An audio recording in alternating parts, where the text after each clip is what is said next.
Bila sebut pasal duit raya memang kena bincang, kena guide. Jangan bagi dia orang beli ikut suka je. Betul kan?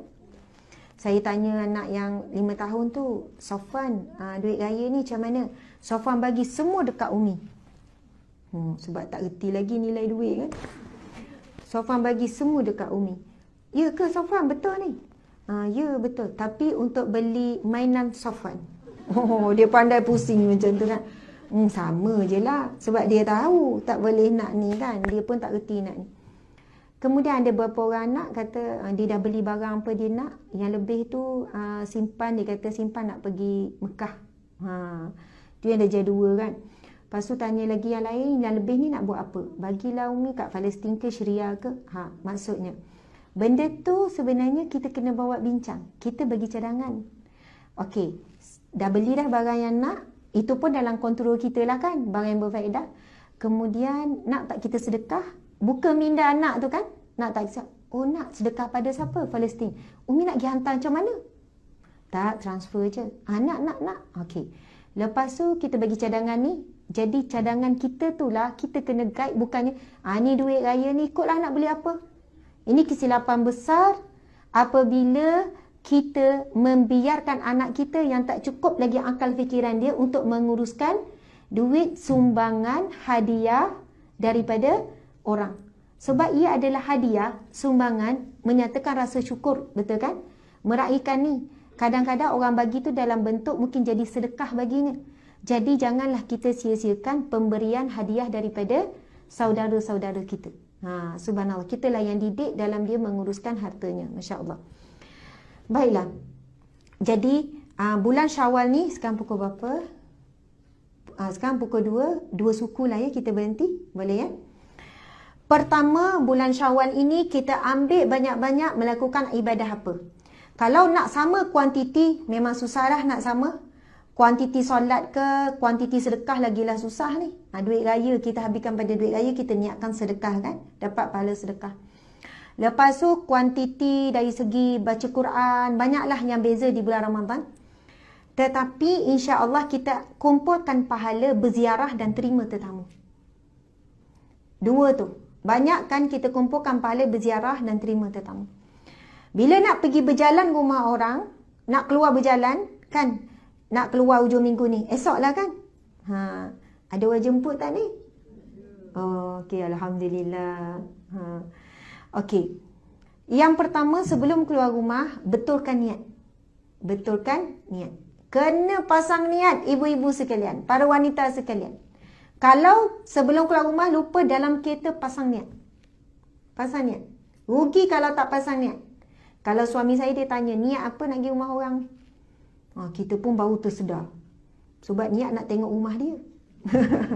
Contohlah kadang dia niat tu. Kan niat nak tengok rumah lah, niat itulah, niat rumah dia ni sedap menu ni. Niat pasal makan lah. Apa-apalah. Bukan kata tak boleh. Itu dunia tu memang dia masuk menyelit je tu. Keinginan, bayangan kita tu memang automatik je tu. Pilih-pilih pula tu. Menu rumah ni sedap lagi bang tahun lepas. Jadi kita pergi rumah dia dulu. Kan habis menu. Yang tu spaghetti je tahun lepas. Contohlah kan. Masya Allah. Jadi bila ada seorang yang ingatkan, niat apa ni nak pergi ni? Niat apa? Masa tu, Masya Allah, saya nak baca satu hadis. Satu hadis Nabi SAW.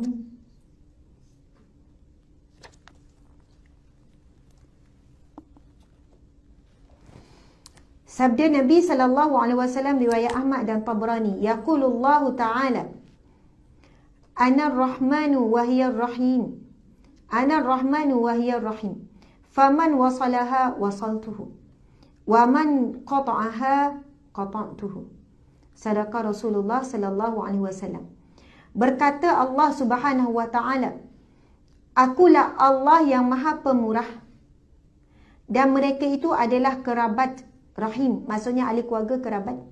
Maka barang siapa yang menyambung tali persaudaraan, hubungan silaturahim, nescaya aku akan menghubunginya, dan barang siapa yang memutuskan tali persaudaraan, aku akan memutuskannya pula.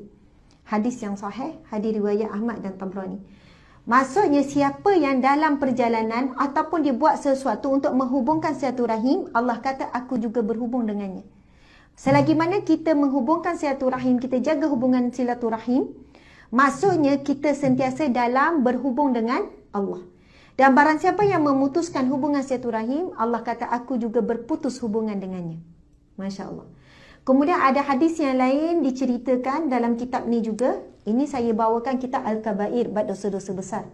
Tapi dia bawakan berkenaan dengan dosa memutuskan silaturahim, lalu dibawakan hadis Nabi dan juga firman Allah tentang kelebihan menghubungkan silaturahim.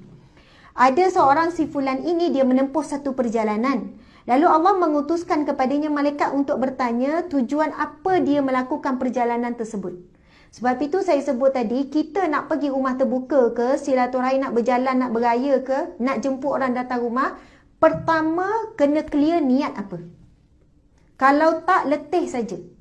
Kalau tak, disebabkan niat kita tak clear, niat kita nak tengok rumah, memang nampak rumah lah.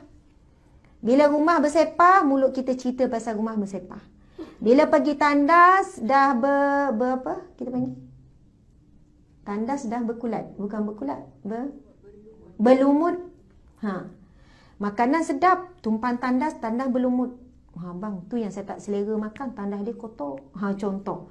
Maksudnya, berdasarkan niat apa? Ini akan diuji sepanjang bulan Syawal ni. Berjalan rumah orang datang rumah kita dan sebagainya. Jadi, bila Allah mengutuskan malaikat ni untuk bertanya lelaki ni, dia melakukan perjalanan ni untuk apa? Lalu lelaki ni pun berkata, aku pergi untuk menziarahi saudaraku. Lalu malaikat bertanya, adakah kamu ingin menziarahinya kerana ada hajat? Sebab nak pinjam duit ke, ada hajat lain lah. Lalu lelaki pemuda ni menjawab, aku menziarahinya kerana aku menyintai kerana Allah. Kerana Allah, pergi ziarah ni kerana Allah. Lalu Allah pun memerintahkan malaikat itu, katakanlah kepadanya, Allah juga menyintainya. Subhanallah.